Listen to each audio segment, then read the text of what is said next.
The committee will come to order. The Oversight Committee exists to secure two fundamental principles. First, Americans have a right to know that the money Washington takes from them is well spent. And second, Americans deserve an efficient, effective government that works for them. Our duty on the Oversight and Government Reform Committee is to protect those rights. Our solemn responsibility is to hold government accountable to taxpayers, because taxpayers have a right to know what they get from their government. It's our job to work tirelessly in partnership with citizen watchdogs to deliver the facts to the American people and bring genuine reform to the federal bureaucracy.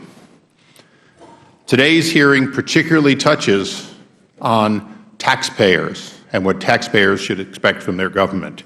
It continues the committee's investigation into the IRS's inappropriate treatment of groups applying for tax-exempt status.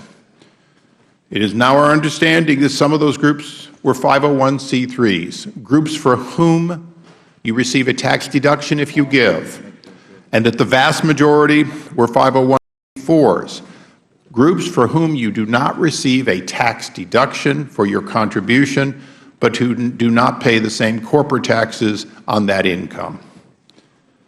This scandal first came to light via a planted question directed at Lois Lerner's request at the American Bar Association event in May 10th.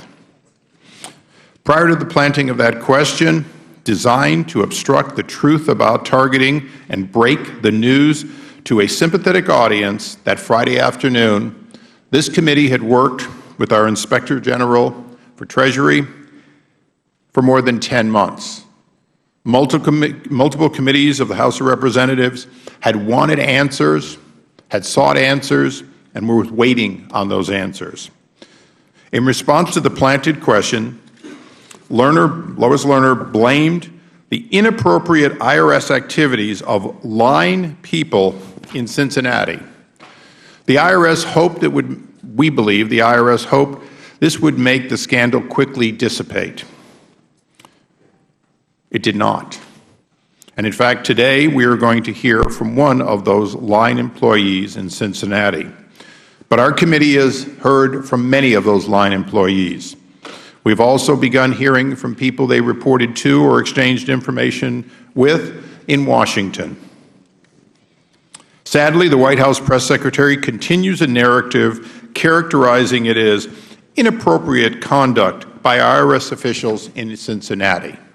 Today's hearing needs to dispel that so we can begin following the witnesses and following the testimony and following the truth wherever it leads.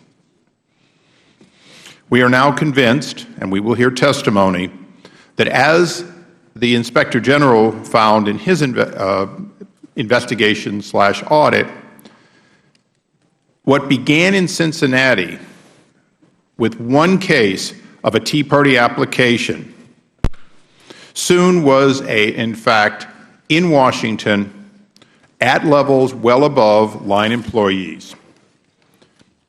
They stated the assertions Cincinnati was to blame were absurd, and we will hear that today.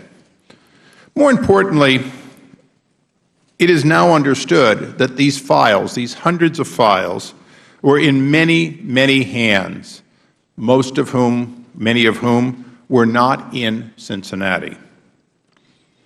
As we look for the truth, let us bear in mind that we can debunk many things along the way. We will probably never debunk all accusations, nor should we make accusations unless testimony and evidence takes us there. We can today, I believe, debunk the accusations that Cincinnati was in fact the source, or that it didn't go to Washington, which it clearly did. Particularly when we hear from the Honorable Russell George, the IG who brought us this, and his staff, I think we're going to find out more within the limits of his ability to tell us. I certainly want to make sure that the smear stops here today. I want to caution the ladies and gentlemen on both sides of the aisle here. We will work with what we know and we will work to find out what we do not know. And I, for one, and I hope everyone on both sides of the dais, will reject categorically assumptions for which there is not evidence. It is difficult to say who should have come forward first. We know one thing: conservative groups came forward with their accusations more than 10 months ago, and they were heard. We know that, in fact, members of both parties sent letters to the IRS, and I believe that is an important area that this committee cannot overlook. Everything we have learned of real substance begins with Mr. George's impartial, independent investigation of IRS treatment of tax-exempt organizations and the targeting of them since March of 2010. Our investigation will continue. I hope that both my side of the aisle and the ranking member's side of the aisle will be very careful and cautious in what we say. When I say something goes to the office of the counsel of the IRS, that is not to be construed as the office of the President or to the counsel himself. It is important that we understand that words matter, nuances matter, and that we not go one step beyond what we know. What we do know today, and what I believe we're going to hear, is that, in fact, Washington made a catastrophic mistake in taking what would have been, in the ordinary course, an individual, one-by-one application, evaluating them, as Mr. Hull has done for 48 years, accepting them, denying them, or asking for more information, and not looking at them as a group with some sort of special cynicism. That's not what America expects. America does not expect people targeted as groups.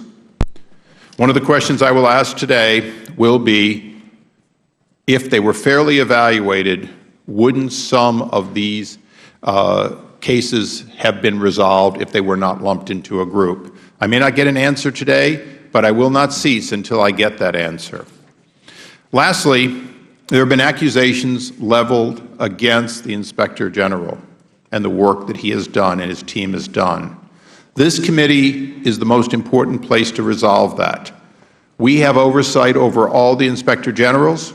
We control the legislation that created the position, and we take seriously accusations about their independence. We will investigate it, but as of right now, we stand solidly behind the best efforts of all our Inspector Generals. If a credible accusation occurs, we will take it up. Lastly, Mr. Ranking Member, I want to make sure that I make something clear. You're frustrated about 6103 and its interpretation, and you've made that clear. I'm frustrated about it.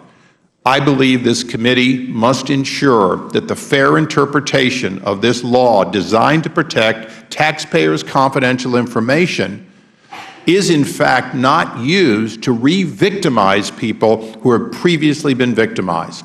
And I will work with the Ranking Member and anyone else to make sure we protect victims from being kept from finding out what actually happened to them, and the public as appropriate. With that, I recognize the Ranking Member. Thank you very much, Mr. Chairman. Let me be very clear.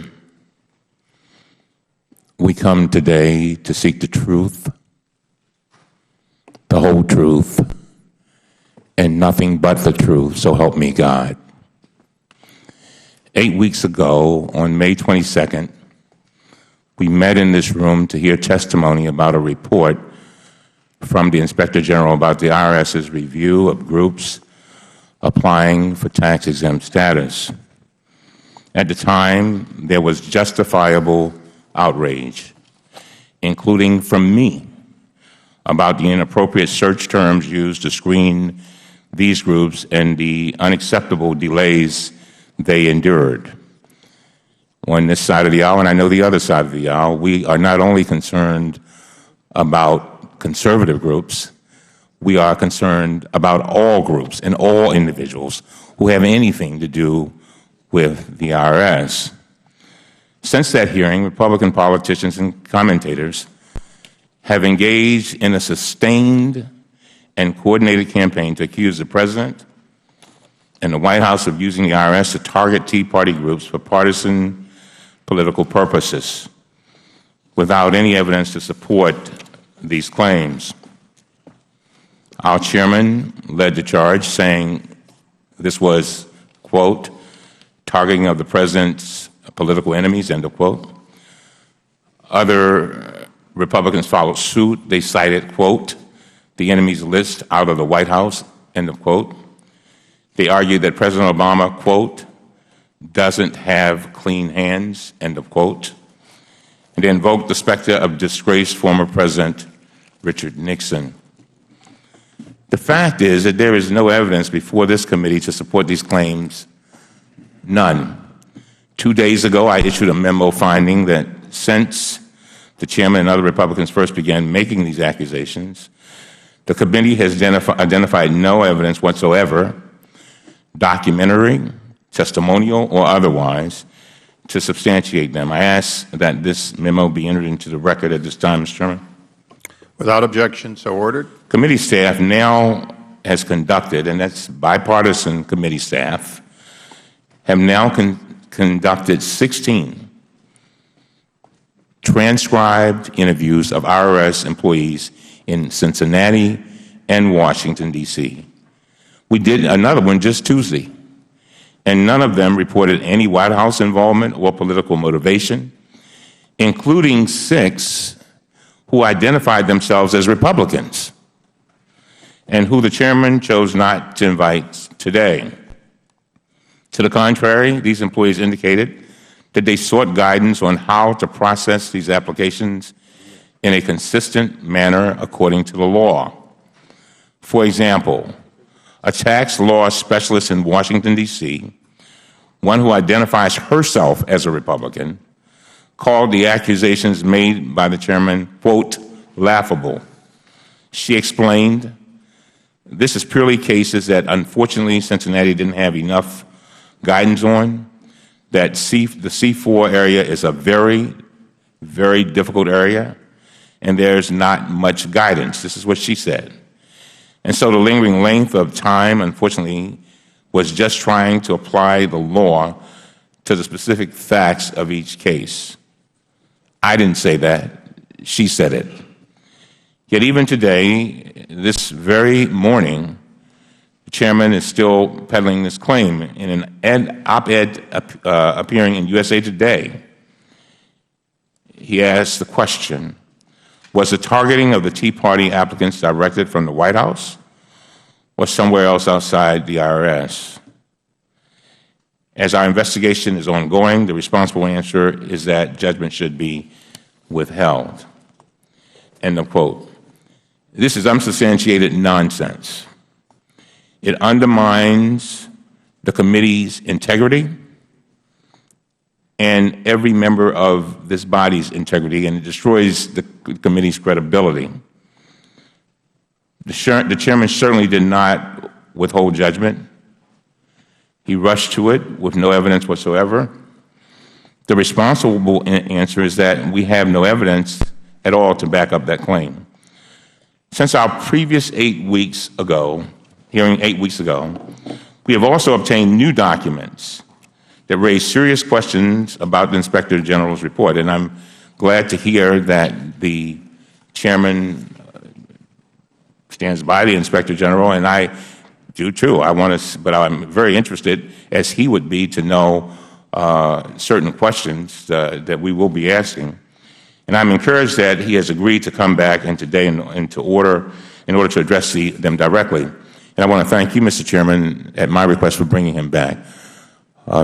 We must have an independent, transparent Attorney General. And, IG is so very, very important because we all depend on his word. For example, the Inspector General failed to disclose, Mr. Chairman, to this committee that he tasked his top investigator with reviewing 5,500 emails from IRS employees. After conducting this review, this official concluded, quote, there was no indication that pulling these selected applications was politically motivated." End of quote. I want to ask the Inspector General why he did not disclose this significant information when he testified on May 22nd. Just as I railed against Mr. Schulman for not coming back to this committee to let us know what he may have found out. I also want to ask the Inspector General why he was unaware of documents we have now obtained showing that the IRS employees were also instructed to screen for progressive applicants, and why his office did not look into the treatment of left-leaning organizations such as Occupy groups. I want to know how he plans to address these new documents. Again, we represent conservative groups on both sides of the aisle, and progressives and others. And so all of them must be treated fairly. Finally, I want to ask the Inspector General about some very, very troubling testimony we heard yesterday from the acting head of the IRS, Daniel Werfel. Mr. Werfel testified that the IRS was about to produce unredacted documents to the committee last week that include references to additional categories of non-Tea Party groups. But the Inspector General personally intervened to block the IRS from producing this information to this committee. According to Mr. Werfel, no IRS officials he consulted would ever recall such an unprecedented intervention. We need to know why that was. And finally, Mr. Chairman, I'm not here today to attack anyone. I'm here to get to the truth, not a partial or a selective truth, but the whole truth. I believe that should be the goal of everyone in this room. We do need to stop making baseless accusations, and we need to get full information. And I emphasize full about the treatment of all these groups, conservatives, liberals, everyone in between. And I sincerely hope that we can do that today. And with that, Mr. Chairman, I yield back. I thank the gentleman. All members will have till the end of the day submit their written statements. And we now welcome our first panel of witnesses. Ms. Liz Hoffaker is the Revenue Agent in Exempt Organizations, Quality Assurance in the Cincinnati office of the Internal Revenue Service. That's a mouthful for any chairman. And Mr. Carter Hull was a Senior Tax Law Specialist at the Exempt Organizations Technical Unit in Washington, D.C., and was with the Internal Revenue Service for an astounding 48 years of service. And we want to thank you for your service. Pursuant to the committee rules, I'd ask you please both rise to take the oath and raise your right hands. Do you solemnly swear or affirm the testimony you are about to give will be the truth, the whole truth, and nothing but the truth? Please have a seat. Let the record reflect that both witnesses answered in the affirmative. I know that sometimes prepared statements are the best way to go, and I'm not going to dissuade you from it, but use your 5 minutes in any way you want. You can abbreviate your statements if you think it's appropriate in light of opening statements or for any other reason to add, you may. I will not hold you to exactly 5 minutes, but when you see the countdown getting close, please wrap up. Ms. Hoffaker. Chairman Issa, Ranking Member Cummings, and members of the committee, since 1999, I have been an IRS employee in the Office of Exempt Organizations, EO Determinations in Cincinnati. As of April of 2010, my position was an EO Determination Specialist. At the time, I had been assigned to serve as the Emerging Issues Coordinator. In this role, I was tasked with handling applications that had been identified as emerging issues. In late April, I was assigned by my supervisor to handle all applications that had been identified as applications by Tea Party groups applying for 501c3 or 501c4 exemption status. Initially, around April 30, 2010, approximately 20 Tea Party applications were assigned to me. Subsequently, I received a steady flow of Tea Party applications. There were occasions when other agents sent to me applications from liberal or non-Tea Party type groups. When that occurred, pursuant to the instructions that had been given to me, I would send those applications to general inventory since they were not within the scope of the Tea Party emerging issue. Around the same time that these applications were assigned to me, I also learned that 2 Tea Party applications had been assigned to Carter Hall and EO Technical in Washington, D.C. I was told that I was to coordinate the review of these applications assigned to me with Mr. Hall. I called Mr. Hall. He sent me the development letters that he had prepared for the applications assigned to him to use examples for my applications. Mr. Hall requested that I send to him drafts of the development letters I was writing for my applications, and he subsequently asked me to send him copies of the applications as well. At the beginning of the process, when I sent my draft development letters to Mr. Hall, he would call me with suggested edits to the letters. I would make the edits and send them to the applicants. When I received responses from the applicants, I notified Mr. Hall, who asked that I send copies of the responses to him as well. I do not remember how many such responses I received. I would estimate 15 to 25. At no point did I receive any guidance from Mr. Hall or anyone else as what to do with these responses. Similarly, beginning sometime in the summer of 2010, when I sent draft development letters to Mr. Hall, I received no guidance from him or anyone else at EO Technical as to those letters. In my experience, this was a highly unusual process. I never before had to send development letters that I had drafted to EO Technical review, and I never before had to send copies of applications and responses that were assigned to me to EO Technical for review. I was frustrated because of what I perceived as micromanagement with respect to these applications. I also received numerous calls from applicants asking about the status of their applications. I was only able to tell those applicants that their applications were under review. I became very frustrated because until I received guidance from EO Technical, I was unable to process these applications. I expressed my concerns to both Mr. Hall and my supervisor at the time, Steve Bowling. As a result of this frustration, in July 2010, I applied for a transfer to Quality Assurance, and in October 2010, I received the requested transfer. When that occurred, these cases that I had assigned were reassigned to another agent. To the best of my recollection, I had a total of 40 to 60 Tea Party cases assigned to me at that time. In July and August 2010, I attended several meetings with Mr. Bowling and another manager, John Waddell, at which I was informed of the creation of the BOLA list. They told me that the purpose of this list was to consolidate into a single document all the instructions that agents received about certain applications. The BOLA list was a new tab that was added to an existing spreadsheet that had other descriptions of groups and instructions to agents. In August 2010, Mr. Waddell told me the language that should be added to the BOLA list with respect to Tea Party groups. After adding the language, I sent the document first to Mr. Waddell for his review. Mr. Waddell then told me to send the document to Cindy Thomas and a couple of other managers. A few days later, he told me to email the list to everyone else in EO determinations in Cincinnati. I accidentally emailed the list to everyone in rulings and agreements, including agents in Washington, D.C.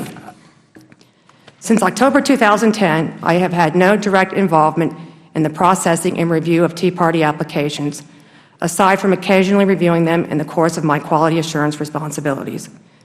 In December 2011 and January 2012, I attended 2 to 3 meetings regarding the creation of a team to process Tea Party applications that had been held awaiting guidance. I provided this group with development letters that I had drafted in 2010. I had no role in the processing of Tea Party applications following those meetings. Thank you. Mr. Hall. Chairman Issa, Ranking Member Cummings, and members of the committee. As of the spring of 2010, I was employed by the IRS as a tax law specialist in exempt organizations, EO, Technical in Washington, D.C. In April of 2010, I was assigned by my supervisor to work on 2 applications from Tea Party groups. In that same month, I became aware that a group of Tea Party applications were being held by EO determinations in Cincinnati. It was my understanding that the applications assigned to me were to be test cases to provide guidance for those other applications. I was also told by my supervisor that I was to coordinate the review of the Tea Party applications that were assigned to Elizabeth Hofacre in Cincinnati. With respect to the 2 applications assigned to me, I reviewed the application materials and I sent out initial development letters to the applicants. When one of those applicants did not respond, the file was closed, and I was assigned another Tea Party application to replace it. As part of my review, I also researched determinations that had been made with respect to previous applications by groups applying for tax-exempt status that had similar indications of potential political activity. Throughout this process, I spoke to my reviewer, Elizabeth Kastenberg, about these cases. At some point, and I do not have a clear memory as to when, I made conclusions as to how the applications assigned to me should be determined, and I subsequently drafted documents stating my recommendations and analysis. I am constrained from saying more about these applications due to prohibitions regarding the disclosure of taxpayer information. I discussed my recommendations with Mrs. Kastenberg, and she suggested I forward the recommendations to Judy Kindell, who was at that time a senior technical advisor to Lois Lerner. I later had a meeting with Ms. Kindell and Ms. Kastenberg in March of 2011, at which Ms. Kindell told me to forward my recommendations to the Office of Chief Counsel for their review. While this process was going on, I also received draft development letters from Mrs. Hoffaker. In order to assess the appropriateness of the questions that she had drafted for the applications assigned to her, I asked Ms. Hoffaker to send me copies of the applications as well. I gave Ms. Hoffaker suggestions regarding her letters over the telephone. I also asked her to send me the responses to the letters that she received. However, I was not able to give her guidance on those responses because the review of the test cases assigned to me had not been completed. At some point, I stopped giving Mrs. Hoffaker feedback regarding draft development letters for the same reason. During this period of time, at the request of my supervisor, I prepared sensitive case reports on a monthly basis regarding the Tea Party applications. In October 2010, at the request of EO Technical Manager Michael Cito, I also wrote a memorandum to EO Director Holly Paz that described the coordination of the Tea Party cases in Cincinnati. I attached a list of all the Tea Party cases that I had received from Ms. Hoffaker. In the summer of 2011, I recall attending 2 meetings relating to the Tea Party applications.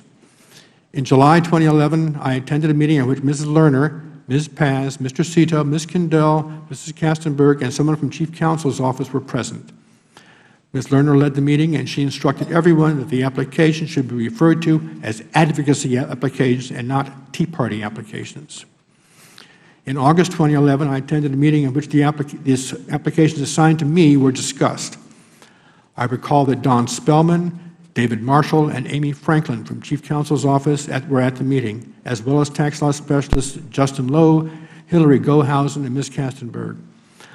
I recall that Ms. Franklin or someone else from Chief Counsel's office stated that more current information was needed for my applications and that a second development letter should be sent to the applicants. I also recall a discussion about the creation of a template development letter for Tea Party applications. I expressed my opinion that a template was not a good idea as there was a great deal of variance among the groups, and each application needed to be developed according to its particular facts and circumstances. After the August 2011 meeting, the applications assigned to me were transferred to another tax law specialist, Ms. Gohausen. After the applications were transferred, I had no further involvement with respect to the Tea Party applications. Thank you. Thank you. I'm going to start with a round of questions. Mostly these are pretty much yes or no, if at all possible. Ms. Hoffaker, is it true that you were unable to close any Tea Party cases because you were waiting on guidance from Mr. Hull? Yes. Mr. Hull, why were you unable to give Ms. Hoffaker guidance she needed? And I guess I will abbreviate it by saying, were you waiting on answers from Chief Counsel and Lois Lerner, and is that effectively what your opening testimony said? I was waiting for the word from Chief Counsel as to how to proceed. Thank you. Mr. Hull, you testified that you made recommendation in these cases. Is that correct? That is correct. And under some caution of 6103, you're not prepared to tell us your recommendations at this time. Is that correct? I'm prepared to tell you that one was an application that I was saying should be exempt, should be recognized as exempt, and one was an application I said that should be denied. Okay, so there were applications recommended yes, an application recommended no. Were those heeded to your knowledge? In other words, did they agree with your recommendation and act on it, or did they not act on it? It was after that time that I was told additional information was needed on those cases. So it's fair to say that when you recommended a yes, you got told, go get more information. Correct. Mr. Hall, you have 48 years of experience. Throughout those 48 years, did you ordinarily, for similar cases to the ones you're speaking, have enough fact to close these cases, and were you often overruled in those decisions? I don't recall that I was overruled, sir. I'm not sure. It goes back a long way. I can't say for certain. And with your 48 years of experience, your recommendation was that these cases should be treated as individuals, but in fact they were treated as a group over your recommendation. Is that correct? I recommended each organization as I saw fit, those two organizations. Thank you. Could we put up the slide?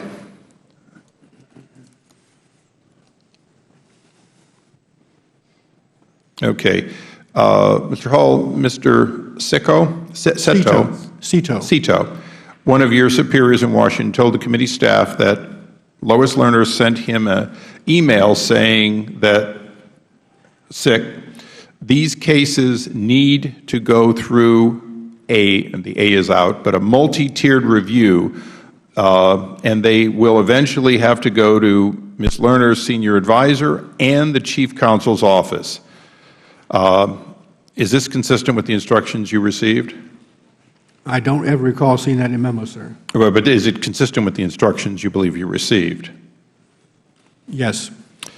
In your experience, is that unusual? Yes, that is unusual. Particularly the multi-tiered process of essentially belt and suspenders, is that correct? Oftentimes there was more than one reviewer, but multi-tiered is unusual. Ms. Hoffaker, to your knowledge, do you know of anyone that you would say, in your opinion, had political motives in the role of treating of Tea Party groups? No, I do not. Mr. Hull, do you know, to your personal knowledge, of anyone in Washington? Obviously, I was asking Ms. Hoffaker primarily Cincinnati, but in Washington or Cincinnati, for either of you, that you know had political motives against the Tea Party groups? No, sir. Do you have any personal knowledge of Lois Lerner's politics, activities, or motives? No, sir.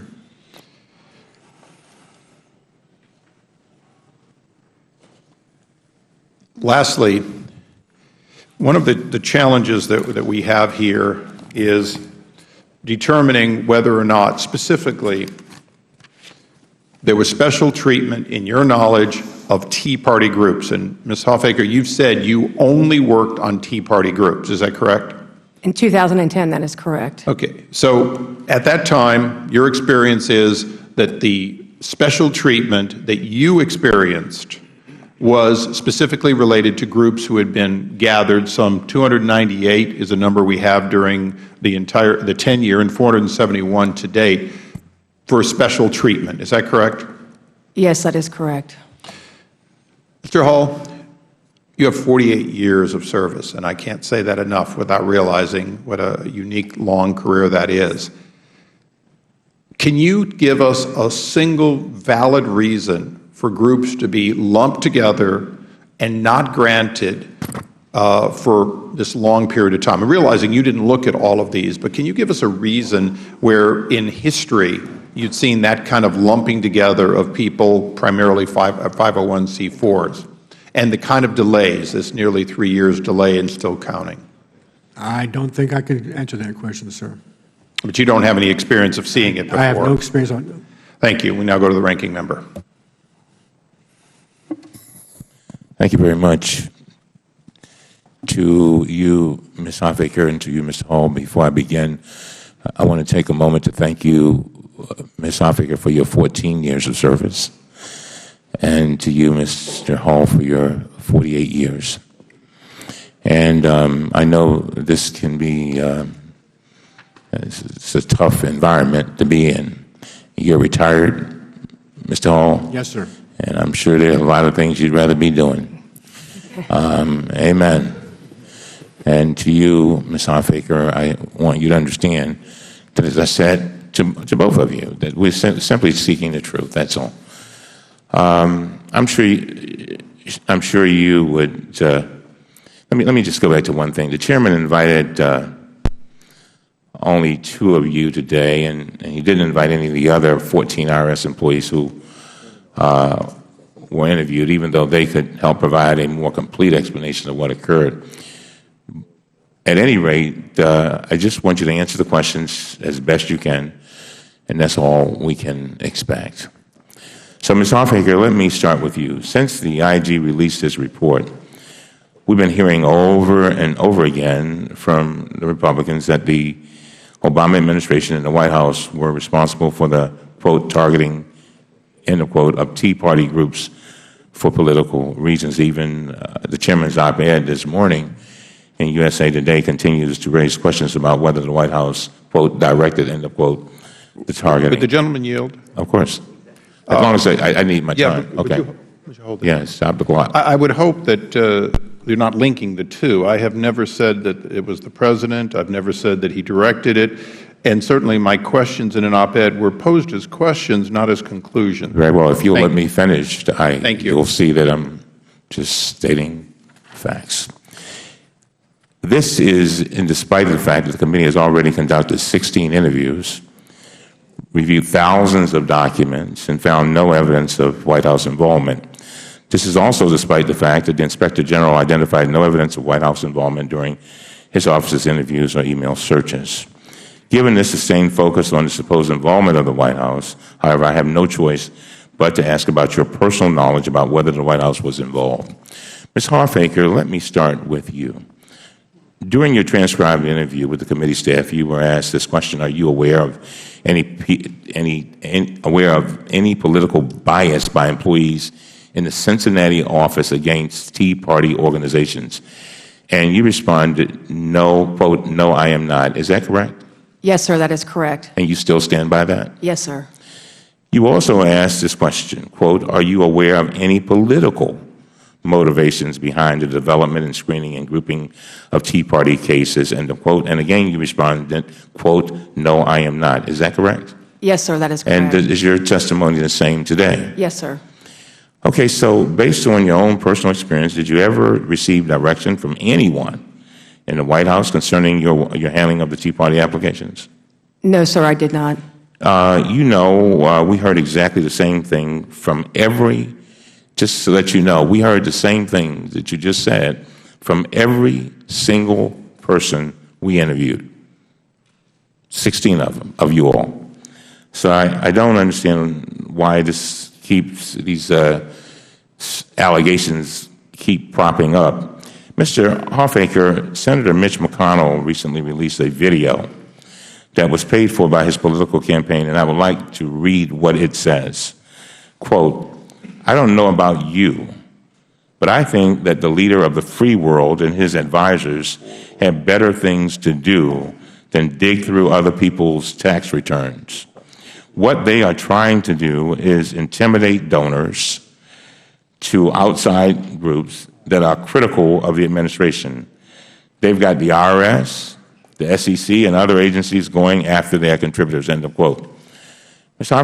Hoffaker, you have basically already answered this question, but do you have any knowledge, personal knowledge of the President digging through, the White House digging through other people's tax returns? No, I do not have any personal knowledge. Do you have any knowledge? No, sir, I have none. And so, again, I want to thank you all for being with us today. There has been no greater defender of public employees. I know that in the great words of one of my favorite theologians, Swindle, he says, so often the great things that people do are unknown, unseen, unappreciated, and unapplauded. I take this moment to thank you for what you have done, what you continue to do, and thank you for being great public servants. Thank you. Thank you. We now go to the gentleman from Ohio, Mr. Turner. I'll yield the chairman 30 seconds. Yeah, I'll just very briefly, just to maybe tell a story. You know, the amazing thing is I keep saying it wasn't in Cincinnati. If we see it leading to Washington, we now today see it leading to Washington. And it reminds me that although I expect the right to say it immediately leads to the White House, I'm always shocked when the ranking member seems to want to say, like a little boy whose hand's caught in the cookie jar, what hand, what cookie. I've never said that it leads to the White House. We've gone out of our way to say we're following the facts where they lead. So hopefully, when these kind of statements come up, people will understand we're following the facts. They undeniably now lead to Washington, to the offices of Lois Lerner, and to the consul, and that's what we're saying here today. Mr. Chairman. Gentlemen, I thank the gentleman for yield back. This is my time now. Thank you. Mr. Cummings was attempting to interrupt. Let me say this first before I ask you both questions. I know that neither of you have any direct personal knowledge of whether the President of the United States had lunch yesterday. And Mr. Cummings can ask you whether or not the President of the United States had lunch, and neither of you will have personal information. It doesn't mean he didn't have lunch. It means you don't know. And we knew that already when you were here. So asking questions that we know you're not here to prove or have information about really is irrelevant to our discussion. But I want to ask both of you about what we've heard so far in this testimony previously. I want to thank both of you, because you're coming forward and being honest, because there are those who not only want to stick their heads in the sand, but who don't want us to find out the answers. And both of you are standing here telling the truth and honestly telling us what happened, and that one of those truths is that this was not just directed out of Ohio. Now, Ms. Hoffaker, I'm from Dayton, Ohio, just a few miles from you, so I was kind of personally offended when it was placed as a label as a bunch of rogue employees in Cincinnati, because what we now know from you and Mr. Hall definitively under oath is that that was not true. If we had stopped this investigation previously, we would just have the answers of the IRS that this was some rogue employees of Cincinnati. Ms. Hoffaker, how did you feel when they said that, when you knew that that was not the case, that it was just rogue agents down in Cincinnati? Sir, I was deeply offended. I mean, it impugned my reputation and the reputation of other agents and basically all federal employees. Mr. Hall, you've had a great career, dedicated to what we know is one where we have to have people who execute things honestly and with detail. You've dedicated yourself to the principles of that. How did you feel when you heard that they were saying it was just Cincinnati, when you knew that also was not the case from your involvement? I didn't feel that I had anything to say, sir. Well, I know it would seem to me that you would feel, as Ms. Hoffaker, that since you were dedicated to making certain that the truth occurred, that these things were executed, that it also violated your sense of really integrity. I want to ask both of you, have either of you been contacted by the Department of Justice or the FBI to be questioned about this matter, Ms. Hoffaker? Yes, I have. Who were you contacted by, Department of Justice or FBI? I believe both. Mr. Hall? Yes, I was contacted by the Department of Justice. I'm glad to hear that, because one of the questions that we have had from the very beginning is that this should not merely be an issue of the IRS, but through Lois Lerner issuing an apology, but that the American public should never be afraid of the investigative arms of their government being turned against them. And criminal laws should be enforced to ensure that that doesn't happen, and to the extent that there are not criminal laws, they should be enacted. I have a bill 1950 that would make this a specific crime. We certainly are hopeful that as the Department of Justice and the FBI looks into this, that they don't merely just stop and stick their heads in the sand, as some of those wish that we would do, but they would actively look at all the aspects of this to make certain that we can hold people accountable and make certain that this doesn't happen again. Mr. Hull, when you had said that this was different, that this was not what your experience had been before. You said, I can't recall that it ever happening, but it may have, that you'd been overturned or that things had this type of delay. Is there a process by which you could enter an inquiry as to this is unusual, that you might have been able to report to supervisors or record that this process was unusual and therefore, by you needed additional scrutiny? I don't believe that was any part of my duties, sir. Say that again? This was not part of my duties to complain about what the review process should be.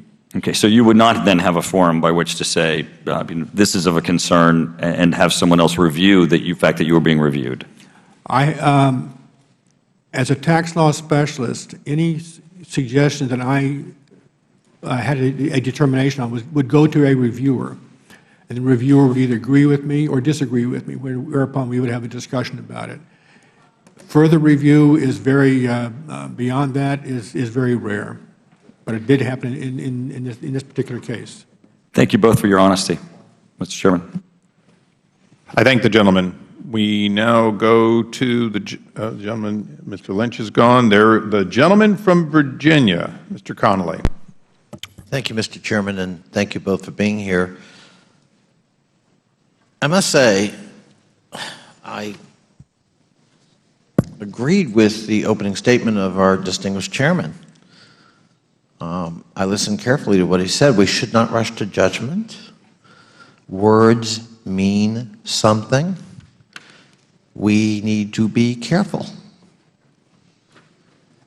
And if only those very commonsensical principles had been at work when the very same chairman called the press secretary of the President of the United States a paid liar. Rush to judgment? Words mean something? He took time just now to insist that the ranking member is wrong in suggesting that he had rushed to judgment and deliberately took what now turns out to be not much of a scandal, bad judgment, balanced. They went after progressives as well as conservatives. And it's a terrible thing when the narrative we've got in our heads just doesn't quite work out because the facts don't back them up. And witnesses we call to back them up turn out to be flawed, not you. Would the gentleman yield? I will in a second, Mr. Chairman. But in fact, before I yield, I'd read back a quote from the chairman on national television, because he just assured us that he never linked the president to this. And I read this quote: "This was the targeting of the president's political enemies, effectively, and lies about it during the election year so that it wasn't discovered until afterwards." Now that's the narrative. And there is no evidence, including from these two witnesses today, that that's true. So when the chairman cautions us correctly to withhold judgment, to be careful, words mean something, I wonder whether the chairman wants to retract his own statements, including that one I just read on television. Mr. Chairman, I yield. I thank the gentleman. I look forward to seeing evidence that progressive groups were treated equally harshly, delayed, and anything more than looked at. But I will say this. I think it's fair to say today that with the harsh statements the President's made about Tea Party groups, and with the way the Tea Party groups feel about the President's usurping of the Constitution and his expansion beyond his powers, yes, they are enemies of the President's politics, and I stand by that. I reclaim my time. That, of course, you can stand by that, Mr. Chairman, but that wasn't your initial narrative. Your initial narrative was there was an enemies list and it was limited to conservative groups like the Tea Party, and that's not true. In fact, the evidence tells us that's not true. More and more evidence coming out that the Inspector General cherry-picked evidence to help with your narrative. And we'll hear from him in the next panel. But the fact that the Tea Party was... Would the gentleman yield? No, Mr. Chairman. No, I mean, I just want you to... We're stopping the clock. Folks, we're going to take about a 5-minute recess until that stops. Your time will be preserved. Thank you, Mr. Chairman. We'll stand in recess for 5 minutes till we get that stopped. So this is what they put out yesterday. He said there's no evidence of political groups. This is Ways and Means from 700. Yeah, I saw that. They went through, it goes through the exact same treatment. And here's the most interesting part. They've released the term Tea Party Common Search